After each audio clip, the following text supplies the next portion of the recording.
Okay, Harshvardhan Tripathi. Harshvardhan जी, जरा अब आप बताइए, जयराम रमेश जो कह रहे हैं, कुछ इशारा कर रहे हैं, ये वाकई इसके पीछे कोई स्ट्रैटेजी आपको जो नजर आती है? पूजा ने आज पहली बार एक्सप्लेन किया है। देखिए, कल से मैं कांग्रेस प्रवक्ताओं को जो सुन रहा हूं, मेरे शो पर भी आए थे कांग्रेस प्रवक्ता, इतनी क्लैरिटी के साथ वो नहीं बता रहे थे कि कांग्रेस की स्ट्रैटेजी क्या है, लेकिन आज पूजा त्रिपाठी ने जो बताया, हर्षवर्धन त्रिपाठी, आपको समझ में आता है कांग्रेस की स्ट्रैटेजी? मानिक जी, बड़ा आश्चर्यजनक है। लोकतंत्र का अपमान करने के आरोप गांधी परिवार पर कई बार लगे हैं, लेकिन इस तरह से अहंकार में लोकतंत्र का और महिलाओं का अपमान कांग्रेस पार्टी करेगी, ये किसी ने नहीं सोचा रहा होगा। जिस पार्टी में इंदिरा गांधी और सोनिया गांधी जैसी शक्तिशाली महिलाएं नेता रही हूं, वहां स्मृति ईरानी की पहचान वो बता रहे हैं कि राहुल गांधी से लड़ती हैं, इसलिए उनकी पहचान है। शर्म नहीं आती है, अपना चेहरा छिपाने की स्थिति नहीं बन रही, तो कांग्रेस पार्टी इस तरह के कुतर्क लेकर राजनीति में आ रही है। लोकतंत्र में कोई मानक गुप्ता, कोई हर्षवर्धन त्रिपाठी, कोई स्मृति ईरानी, कोई अजय आलोक, कोई पूजा त्रिपाठी, कोई सुनील साजन, कोई किशोर तिवारी, सब एक हैं। कोई गांधी परिवार बड़ा नहीं हो जाता है। शर्म आनी चाहिए इस तरह की व्याख्या करते हुए। और स्मृति ईरानी कोई ऐसा नहीं है कि राहुल गांधी को हराने की वजह से ही वो राजनीति में है। स्मृति ईरानी 2019 में चुनाव जीतने से पहले 2014 में वहीं से चुनाव हार गई, वहीं रह गई। राहुल गांधी चुनाव जीत कर भी नहीं गए। 15 साल जिस लोकसभा क्षेत्र में रहे, वहां के लोगों के लिए कांग्रेस के लोग कह रहे हैं कि अरे प्रायश्चित करें। एक नेता ने कहा, जिता के भेजे किशोरीलाल, जो तब सोचेंगे हमारे नेता। कांग्रेस के प्रवक्ता लिख रहे हैं, हु स्मृति ईरानी? पूछा था ना प्रियंका गांधी वाड्रा ने, हु स्मृति? अमेठी में ही पूछा था, पत्रकारों ने पूछा था, उसका जवाब दिया था प्रियंका ने, हु स्मृति। बता दिया स्मृति ईरानी ने, हु स्मृति। हु स्मृति वो स्मृति कि उसके खिलाफ उनका भाई चुनाव लड़ने की हिम्मत नहीं कर पाया, प्रियंका खुद उतरने की हिम्मत नहीं कर पाई। राजनीति में क्या तमाम लोकशाही है क्या? किसी के बाप दादे की जागीर नहीं है ये लोकतंत्र। और मैं कल से ये सुन रहा हूं, मुझे तो समझ में नहीं आ रहा है आपने मतलब किस किस तरह के सवाल पूछे, मुझे तो ये समझ में नहीं आ रहा है, ये कहां से लॉजिक बनती। एक लॉजिकल बात किया सुनील साजन ने कि रायबरेली वो कांग्रेस का गढ़ नहीं है, समाजवादी पार्टी की ताकतवर सीट है। लेकिन सुनील साजन जी विस्तार से बता देते, रायबरेली इतना आसान नहीं है राहुल गांधी के लिए। जितनी सीटें हैं रायबरेली में, लोकसभा में कितनी सीटें आती हैं? 5 विधानसभा सीटें हैं। 5 में एक अदिति सिंह रायबरेली सदर से विधायक है। उसके अलावा जो आपके 4 विधायक थे, बछरावा सुरक्षित से हैं, हरचंदपुर से हैं, सरेनी से हैं, ऊंचाहार से हैं। ऊंचाहार का विधायक आपका पाला बदल चुका है, मनोज पांडे, जो सबसे ताकतवर हैं, 3 बार से विधायक है। और बछरावा में करीब 3000, हरचंदपुर में करीब 4000 और सरेनी में करीब 6000। इतने से ही कुल आपकी जीत है। मैं कह रहा हूं कि यह चुनाव लोकतांत्रिक तरीके से लड़ने को ही तैयार क्यों नहीं है रायबरेली अमेठी में कांग्रेस पार्टी? आप कहिए ना कि ठीक है हमारा नेता ताकतवर है, गया, और कितना आनंद होता कांग्रेस के लिहाज से। सोचिए, अमेठी में जाते राहुल गांधी, स्मृति ईरानी को हराते और कहते कि ठीक है अब हमारा कोई कार्यकर्ता लड़के हरा देगा। मजाक कर रखा है। और हम लोग भी उसमें फ्लो में बहे जाते हैं पत्रकार के तौर पर, एक गांधी परिवार लड़ गया, गांधी परिवार लड़ गया। 1 लाख से ऊपर से जीतते थे, 1.5 लाख से ऊपर से 4 लाख से जीतते थे, 55,000 से हार गए। पिछले चुनाव में सोनिया गांधी जी मात्र 1,67,000 मतों से जीती हैं। आंकड़ा चेक कर लीजिए आप लोग, चुनाव आयोग की वेबसाइट पर मिल जाएगा। यानी सोनिया गांधी जी के लिए भी 2019 का चुनाव इतना आसान नहीं था। कोई सपा बसपा वहां प्रत्याशी नहीं दे रही। लोकतंत्र में लोगों को लड़ने का अधिकार तो दीजिए। ठीक है, राहुल गांधी कहां से जाए मतलब नहीं। हर्षवर्धन जी एक सेकंड। ओके, हर्षवर्धन जी एक सेकंड। ओके, बड़ा बेसिक सा सवाल पूछ रहा हूं आपसे। ऐसा तो पहली बार नहीं हुआ ना कि हार के डर से, या भाई मैं हार जाऊंगा चलो दूसरी सेफ सीट से लड़ लेते हैं। पहली बार तो नहीं हुआ ना। अक्सर होता है, बहुत सारे नेता सीट बदलते हैं, और बड़े बड़े नेता हर्षवर्धन त्रिपाठी सीट बदलते हैं, या फिर सेफ सीट ढूंढते हैं कि किसी तरह संसद पहुंच जाए, आराम से, दिक्कत ना हो, 10-20% भी हारने का रिस्क ना हो। तो अगर राहुल गांधी ने सेफ सीट चुन ली तो उसमें गलत क्या है हर्षवर्धन त्रिपाठी? नहीं, देखिए इसमें कोई गड़बड़ नहीं है, और सेफ सीट ही चुनने का प्रयास किया इसमें, तो ये तो अच्छा है ना। सवाल यहीं से शुरू कीजिए ना माना कि राहुल गांधी भी आज इतना डर गए हैं कि अमेठी उनको सेफ नहीं लगती, वहां से भाग खड़े हुए। ये कहने में क्यों इतना शब्द बचाना है? फिर इसके आगे आइए, ये कल से बहस चल रही है और कुछ लोगों ने कहा अरे आडवाणी जी लड़े, वो अटल बिहारी वाजपेयी लड़े। अरे भाई, जब कांग्रेस पार्टी इस देश में थी तो सारी पार्टियां, समाजवादी, जनसंघी, फिर बाद में भाजपाई हुए, कम्युनिस्ट, सब अलग अलग जगह से लड़ते हैं। इस देश ने धीरे धीरे सबको स्वीकार किया। लेकिन गांधी परिवार के लिए तो आप दूसरी तरह से बात करते हैं ना। क्या कोई गुलामगिरी है क्या? लोकशाही है क्या? लोकशाही है या राजशाही है? कि नहीं नहीं, कोई राजमाता होंगी, कोई युवराज होंगे, कोई राजकुमारी होंगे। हमारे बात करने का तरीका बदलिए मानक जी। मूल बात मैं ये कर रहा हूं, चुनाव कोई लड़े और ये होता ही है भाई। अगर बताइए, मैं कह रहा हूं, मैं आपको मतलब नहीं, एक सेकंड हर्षवर्धन जी, एक सेकंड। अब मैं दूसरे पार्ट पे आ रहा हूं। ओके, अब मैं दूसरे पार्ट पे आ रहा हूं। देखिए, एक तो मैंने ये कहा और इसको हमें मान लेना चाहिए। अगर आप ये कहते हैं राजशाही नहीं है, लोकशाही नहीं है, वो भी बाकी नेताओं की तरह, बाकी उम्मीदवारों, बाकी लोगों की तरह गांधी परिवार है, तो फिर हमें उनको ये बेनिफिट ऑफ डाउट देना चाहिए ना कि अगर बाकी लोग सेफ सीट ढूंढ सकते हैं तो गांधी परिवार सेफ सीट क्यों नहीं ढूंढ सकता? नंबर एक। नंबर दो, हर्षवर्धन जी, और ईमानदारी से बताइएगा, क्या स्मृति ईरानी जब से राहुल गांधी के खिलाफ लड़ी और उनको हराया, उसके बाद से स्मृति ईरानी का कद राजनीति में बढ़ा या नहीं बढ़ा? ईमानदारी से बताइएगा हर्षवर्धन जी। क्योंकि जब बड़े नेता से कोई नेता लड़ता है, नया नेता, तो उसका कद बढ़ता है या नहीं बढ़ता है? उससे लड़ने से बढ़ता है, उसको हराने से बढ़ता है या नहीं बढ़ता है? मानक जी, मुझे आपसे उम्मीद ये नहीं थी।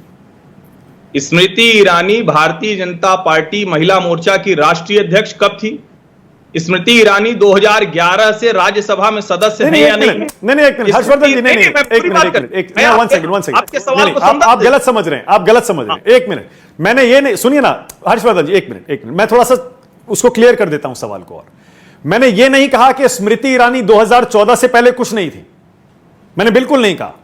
उनके पीछे लंबा चौड़ा करियर है, टीवी का, बड़ी स्टार रही है वो, और राजनीति में भी वो जमीन से लड़कर अपनी मेहनत करके 2014 के मुकाम तक पहुंची, जहां उनको बीजेपी ने राहुल गांधी के खिलाफ उतारा, स्ट्रेटजी के तहत उतारा। लेकिन मैं ये कह रहा हूं, बड़े नेता, अपने से बड़े नेता के खिलाफ चुनाव लड़कर और जीतकर नेता का कद बढ़ता है या नहीं बढ़ता है? ईमानदारी से बताइएगा। अच्छा, ये बताइए, नरेंद्र मोदी वाराणसी से लोकसभा सदस्य चुने गए, उनका कद बढ़ा या नहीं बढ़ा? उनके खिलाफ कौन प्रत्याशी था बताइए? अपने से बड़े नेता से वो लड़कर जीते थे। कैसी बातें कर रहे हैं? और अरविंद केजरीवाल का कद मोदी जी के खिलाफ लड़ने से बढ़ा या नहीं बढ़ा? बताइए, ईमानदारी से बताइएगा। नहीं बढ़ा, खत्म हो गया अरविंद केजरीवाल का कद। बताइए ना कहां रहा? अरविंद केजरीवाल दोबारा बनारस जाने की हिम्मत नहीं कर पाए। 14 में गए थे, 19 में गए क्या? अजय राय भी तो लड़े थे ना, कहां बढ़ा कद? अरे भाई, कद तब बढ़ता है जब आप स्थापित कर पाए। मैं कह रहा हूं ना, राहुल गांधी जाकर नरेंद्र मोदी को हरा दे वाराणसी में, कद बढ़ जाएगा। और राहुल गांधी अगर प्रधानमंत्री होते और राहुल गांधी एक सांसद ही तो है ना। या तो आप दोनों बात नहीं कर सकते, या तो आप कहिए कि ठीक है, राहुल गांधी अपने मां बाप की सीट पे, परिवार की सीट पे जीत जाते हैं। राहुल गांधी वहां जब हारते दिखते हैं तो why not Muslim dominated constituency, clear cut religious lines पर जो है वहां चले जाते हैं। एक मिनट, आप दो तीन चीजें मिक्स कर रहे हैं हर्षवर्धन जी। नहीं, मुझे बड़ा मजा आ रहा है आपसे डिबेट करने में। एक सेकंड रुकिएगा। और बड़ा अच्छा है, देखिए, ये कई बार, क्योंकि आपकी और हमारी कई मुद्दों पर सेम राय भी होती है, लेकिन आज थोड़ी सी अलग है, तो ठीक है। एक बात और है, अभिव्यक्ति के लिए अच्छा है। बड़ा नेता क्या सिर्फ गांधी परिवार होने की वजह से राहुल गांधी है? सुनिए ना, मेरी बात तो सुनिए, मेरी बात सुनिए। क्या सिर्फ राहुल गांधी इसलिए बड़े नेता हैं क्योंकि वो गांधी परिवार के सदस्य हैं? क्या इसलिए नहीं है क्योंकि वो कई बार के सांसद हैं? क्या वो इसलिए नहीं है क्योंकि वो कांग्रेस पार्टी का चेहरा है, अध्यक्ष रह चुके हैं? और कुछ भी कहिए, खड़गे जी तो अध्यक्ष हैं, लेकिन बड़े बड़े फैसलों में राहुल गांधी की राय होती है। तो स्मृति ईरानी का राहुल को से लड़कर उन्हें हराना, उससे स्मृति ईरानी की छवि को फायदा हुआ या नहीं हुआ? कांग्रेस पार्टी में सचमुच जो राजशाही व्यवस्था है, उसमें एक युवराज की हैसियत में, शहजादे की हैसियत में बैठा व्यक्ति है, उसको कोई भी हराएगा तो बड़ा होगा। लेकिन स्मृति ईरानी 2014 में हारी थी भाई। आप लोग भूल गए कि डॉक्टर कुमार विश्वास वहां चुनाव भी लड़े थे, हम याद भी नहीं करते हैं। उसी राहुल गांधी से ही लड़े थे। कम से कम संदर्भ तो सही चुनिए।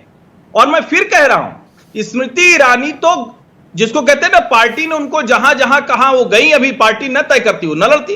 लेकिन क्या राहुल गांधी विश्वास और स्मृति ईरानी की तुलना कर रहे हैं हर्षवर्धन जी? गलत कंपैरिजन है। गलत कंपैरिजन कर रहे हैं। क्यों कुमार गलत विश्वास की comparison? तुलना स्मृति ईरानी से मत करिए प्लीज। वो भी तो राहुल गांधी से लड़ने गए कुमार थे ना। विश्वास जो उनकी राजनीति और स्मृति ईरानी, आप हाँ। वाकई ये तुलना करना चाह रहे हैं? ठीक, अच्छा किया ये आप वहीं आ गए। यही तो मैं इतनी देर समझा रहा हूं कि स्मृति ईरानी प्योर पॉलिटिशियन है। स्मृति ईरानी लंबे समय से राजनीति कर रही, संगठन हाँ। में पद रहा, राज्यसभा रही, हारी, लड़ी, बिल्कुल कर रही हैं। लेकिन जीत कर आई। मैं तो कहता हूं कि इसको आप, और मैं फिर से कह हाँ। रहा हूं, इंदिरा गांधी को एक समय में पूरा विपक्ष, समाजवादी नेता सब गूंगी गुड़िया कहते थे, साबित कर दिया उन्होंने। वही अंदाज रहा होगा ना, इंदिरा गांधी गूंगी गुड़िया बोलते थे कि नहीं बोलते थे? सोनिया जी के लिए ढेर सारे लोग हाँ बोलते भारतीय थे। जनता पार्टी और के इंदिरा गांधी को चुनाव हराने वाले इतिहास के पन्नों में दर्ज हुए या नहीं हुए ये भी याद रखिएगा हर्षवर्धन त्रिपाठी। मैं तो बहुत लिमिटेड सा पॉइंट कह रहा हूं। बड़े नेता को हराने के बाद चाहे कोई भी नेता हो, उसका कद बढ़ता ही बढ़ता है, उसको फायदा होता ही होता है, इसमें क्या डाउट है? तो ये इतने भर सवाल से कहां दिक्कत थी? वही पहचान है, हु स्मृति। मानक जी, आप कैसे इसके साथ खड़े हो सकते? ये लोकतंत्र को कुचलने वाला विचार है, तानाशाह विचार है ये अमेठी की जनता को अपमानित करने नहीं, वाला मैं हूं विचार है। स्मृति के साथ बिल्कुल नहीं खड़ा हूं। नहीं, बिल्कुल नहीं हर्षवर्धन जी, नहीं, माफ करिए, मैं बिल्कुल नहीं खड़ा हूं उसके साथ, बल्कि मैं उससे मुझे उससे आपत्ति भी है। लोकतंत्र में मुझे उससे बल्कि घोर आपत्ति भी हुई थी जब से वो हु स्मृति वाला चला था।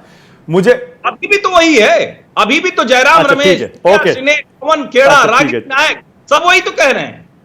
और मैं कह रहा हूं, लोकतंत्र में जनता प्रायश्चित नहीं करती, प्रायश्चित नेता को करना है। राहुल गांधी को प्रायश्चित करना चाहिए था, लेकिन उन्होंने ये उनके पूरे समर्थक वर्ग ने फैला के कि देखिए हमारे आदमी से चुनाव। अभी कांग्रेस के नेताओं से मेरी तो जाने कितने नेताओं से कल कांग्रेस की ही बात हुई। उत्तर प्रदेश के नेताओं का मनोबल कहां टूट के खड़ा है, कुछ उसका अंदाजा है कांग्रेस को? वो कह रहे हैं कि बताइए, देना ही था तो सचमुच नेता को ही देते। किशोरी लाल जी बहुत सम्मानित व्यक्ति हैं, गांधी परिवार के लॉयलिस्ट हैं, लेकिन किशोरी लाल पूजा त्रिपाठी बोलिए, जवाब दीजिए डॉक्टर पूजा त्रिपाठी। हर्षवर्धन जी अभी लोकतंत्र की, महिला सुरक्षा की दुहाई दे रहे थे, तो मुझे बताइए, जब प्रज्वल रेवन्ना के लिए मोदी जी वोट मांग रहे थे, कह रहे थे आप इन्हें वोट देंगे मुझे शक्ति मिलेगी, तो महिला सुरक्षा के मुकुट, कौन सा मुकुट पहना रहे थे? जब आप कैसरगंज से बृजभूषण शरण सिंह के दबदबे में, उनकी औकात में दबकर उनके ही बेटे को टिकट दे देते हैं, तो आप लोकतंत्र की कौन से सिरमौर बन रहे हैं? जब आप मुझे बताइए, राहुल जी वायनाड गए थे 2019 में, पहली बार वायनाड उनकी चुनी हुई सीट है, वो 4.5 लाख वोट से जीते हैं। तो आप जब इसको तानाशाही वर्सेस राजशाही बनाने की कोशिश कर रहे हैं ना, तो लोकशाही की सबसे बड़ी ताकत यही है कि स्मृति ईरानी जी ने उन्हें 55,000 वोट से हराया था। तो यही सबसे बड़ी लोकतंत्र की ताकत है, और कोई सेफ सीट नहीं, ना अमेठी सेफ सीट है, ना रायबरेली सेफ सीट है। आप मुझे बताइए, प्रज्वल रेवन्ना केस में आप उन्हें बाहर नहीं दिखा रहे। आप बृजभूषण में, इस पार्टी में इतनी हिम्मत नहीं है कि आप बृजभूषण को, जो हमारे महिला पहलवानों के इतने संगीन आरोप है, आप उन्हें बैठा दीजिए, आप उनके बेटे को बना दीजिए, और आप परिवारवाद पे बड़ी बड़ी बातें करते हैं। अजय आलोक जवाब दे रहे हैं आपका। अजय आलोक जवाब दीजिए, उसके बाद सुनील साजन और किशोर तिवारी के पास जा रहा हूं। अजय आलोक बोलिए। मानक, जरा बस मुझे आप ही बताइए और आपके दर्शक बताएं कि राहुल गांधी के अगर आगे गांधी परिवार नहीं लगता तो कभी नेता भी बनते? बड़ा नेता तो बहुत दूर की बात है। और खुलेआम बैठ के हम लोग यहाँ परिवारवाद को बढ़ावा दे रहे हैं कि राहुल गांधी बहुत बड़ा नेता, बड़ा नेता, बड़ा नेता। और बृजभूषण के बेटे हटा दीजिए गांधी परिवार, कौन सा बड़ा नेता? बढ़ावा नहीं है। अखिलेश यादव यहाँ, एक मिनट, अखिलेश यादव यहाँ बैठे हुए हैं, हटा दीजिए मुलायम परिवार, कौन सा बड़ा नेता? कहां का बड़ा नेता? उनसे बड़े नेता तो मैं सुनील साजन को मानता हूं। परिवार हटाइए ना, फिर कौन सा नेता? उद्धव ठाकरे की बात कर रहे थे अभी बैठ के, कौन सा बड़ा नेता? बाला साहब को जरा हटाइए तो। कहां से नेता बन गए? पैराशूट लैंडिंग करके नेता बन रहे हैं, बात कर रहे हैं लोकतंत्र की। और ये लोग आपस में एक दूसरे को नापने की बात कर रहे हैं। अभी ओपनिंग में सुनील साजन ने नाप दिया कांग्रेस को। मेरे पास एक वीडियो है जिसमें नाप रहे हैं, देखिए, शरद पवार नाप रहे हैं उद्धव ठाकरे को, देखिए, इसी की बात कर रहा था। बाहर निकलो रूम से, ही बोल रहे हैं उद्धव ठाकरे को। क्या ये लोग गठबंधन में है? लोकतंत्र का मजाक बना दिया है यहाँ बैठे बिठाए। बार बार रेवन्ना की बात करनी है। किसको रेवन्ना को बताया डीके शिव कुमार ने वोकली का वोट के लिए? 3 दिन तक पकौड़े कर ले रहे डीके शिव कुमार और सिद्धरामैया। भगाया आपने, और रेवन्ना का सवाल हमसे पूछ रही है सरकार आपकी। आ जा। ओके, 1 सेकंड रुक जाइए, 1 सेकंड रुक जाइए, अब 1 सेकंड रुक जाइए, 1 सेकंड, 1 मिनट रुक जाइए, 1 मिनट, 1 सेकंड। अजय, मैं बस इतना बता दूं, जब मैं बड़ा नेता कहता हूं, कोई परिवार का होने से कोई बड़ा नेता नहीं होता। बड़ा नेता सिर्फ वही होता है जो जनता का वोट लेकर, विश्वास जीतकर उसके साथ बड़ा बनता है। जितना जनाधार, जितना समर्थन, उतना बड़ा नेता। राहुल गांधी उतने ही बड़े नेता हैं जितना उनको जनता का वोट मिला है। नरेंद्र मोदी उतने ही बड़े नेता हैं जितना उनको वोट मिला है। हाँ तो नहीं, बड़े नेता की परिभाषा मेरे लिए वही है। ठीक है, राहुल गांधी जितने लोग, जितने वोट आपके साथ हैं, उतने ही बड़े नेता। अच्छा ठीक है, उसके अलावा और कोई पैमाना नहीं है। या फिर आपका इतिहास जो वो भी वोटों के कॉन्टेक्स्ट में, तो आप कितनी बार संसद गए, कितनी बार विधानसभा गए, कितनी बार मंत्री बने, आपका अनुभव नहीं उससे बड़े बनते हैं। छोड़ दीजिए उसको। ठीक है, आप ये ठीक है, बात मान ली आपकी मैंने। तो फिर हारे हुए नेता को आप क्या कहेंगे? जो नेता हार गया, हारते वोट लोगे चुनाव। जनता का समर्थन जरूरी नहीं आपको हर बार। हाँ, जो बड़ा जो हारता है वो छोटा हो जाता है। इसमें क्या लगातार छोटा होता है। राहुल गांधी की छवि को लगातार कितना नुकसान हुआ आपको मालूम है? अमेठी हारने के बाद सब जानते हैं। जब से कांग्रेस पार्टी 52 और 44 पर आई, उनकी छवि कहां गई आप खुद जानते हैं। ग्राफ कहां गिरा सबको पता है। मानक जी मुझे हंसी मत दिलाइए। आप राहुल गांधी की छवि की बात कर रहे हैं। 2019 में हारे इसलिए क्योंकि छवि नहीं बची थी। राहुल खुद पार्लियामेंट में कहते थे, आप लोग मुझे पप्पू बुलाते हैं, मुझे पता है। जी, वायनाड छवि हम सबसे बड़ी मार्जिन के साथ वो तो जीते खुद भी। पार्लियामेंट में। ओके, किशोर तिवारी, किशोर जी बोलिए क्या कह रहे हैं, उसके बाद आ रहा हूं सुनील। किशोर जी बोलिए। देखिए, दो बातें मुझे बताना है।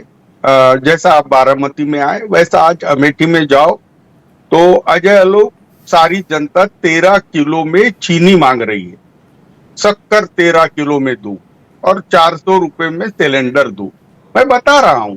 और वहां पर बड़ा उनके खिलाफ वातावरण है और स्मृति ईरानी के खिलाफ छोटा से छोटा कार्यकर्ता भी खड़ा कर देते तो स्मृति ईरानी का जीतना असंभव है, यानी असंभव।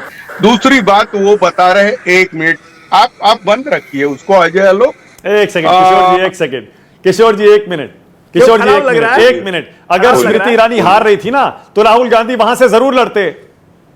किशोर जी, अगर स्मृति ईरानी की हार निश्चित होती, राहुल गांधी या प्रियंका गांधी वहां से जरूर लड़ते। ये देखो, मैं आपको बता रहा हूं, जो वास्तविकता है वो वास्तविकता है। लेकिन मैं अजय आलोक की एक बात का जवाब नहीं दूंगा।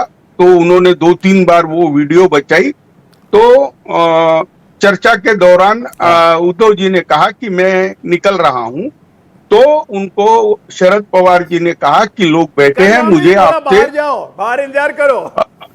अरे रुको ना, तुम रुको। तुम हमारी चिंता में क्यों पागल हो रहे हो? तुम्हारी तो नापते रहते स्क्रीन पे चाहे ऑफ स्क्रीन हर जगह। नहीं, मैं आपको बता रहा हूँ उसमें कोई गलतफहमी नहीं थी। बनेंगे वो हमसे पार्लियामेंट क्यों नहीं लड़ रहे? अरे मेरी बात तो दूसरे लोग थे तो उन्होंने कहा आप उद्धव जी पार्लियामेंट लड़वा दीजिए उद्धव जी को। अजय लोग बचपन ऐसे का काम मत करो। शरद पवार बाहर निकलवा रहे हैं। अरे भाई किशोर जी जल्दी से खत्म करिए, टाइम खत्म हो रहा है। किशोर जी जल्दी।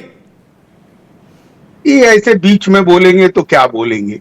एक तो तिहाड़ी के प्रवक्ताओं से मैं परेशान रहता हूँ, ऊपर से क्या है, जब मैं कह रहा हूं कि उद्धव जी को उन्होंने कहा कि आपसे मुझे व्यक्तिगत बात करनी है, आपको व्यक्तिगत बात करनी है, आप थोड़ा रुकिए। इसमें क्या गलत है मुझे मालूम नहीं। और महाराष्ट्र में तो मैंने आपको बोला कि सुपड़ा साफ, यानी सुपड़ा साफ अजय आलोक। ठीक है, ओके। सुनील साजन 20 सेकंड जल्दी से। सुनील साजन क्विकली। जी देखिए मानक जी, क्योंकि मैं बीजेपी के प्रवक्ता को सुन रहा था तो उनका मैं एक लाइन में जवाब दे दूंगा, फिर हर्षवर्धन जी बड़ा लॉजिक के साथ बात किए।